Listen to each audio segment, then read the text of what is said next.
Saudara Ketua Badan Tim Nasional Sumarji sudah berkoordinasi dengan Federasi Sepak Bola Bahrain soal potensi gangguan sinar laser. Sumarji menegaskan tindakan itu tidak dibenarkan dan menekankan agar teror sinar laser tidak terjadi dalam laga Indonesia lawan Bahrain. Sebelumnya, supporter Bahrain sempat mengganggu pemain Jepang saat mengalahkan timnas negara tersebut.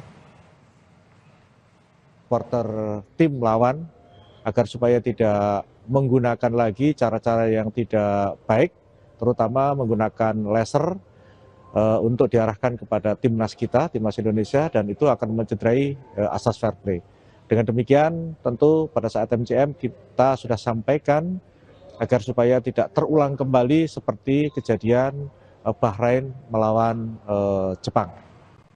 Dan saudara, informasi tadi juga menjadi penutup perjumpaan kita di Kompas Petang hari ini. Terima kasih atas kebersamaan Anda. Saya Cynthia Rompas. Dan saya Rahmat Ibrahim. Sampai jumpa.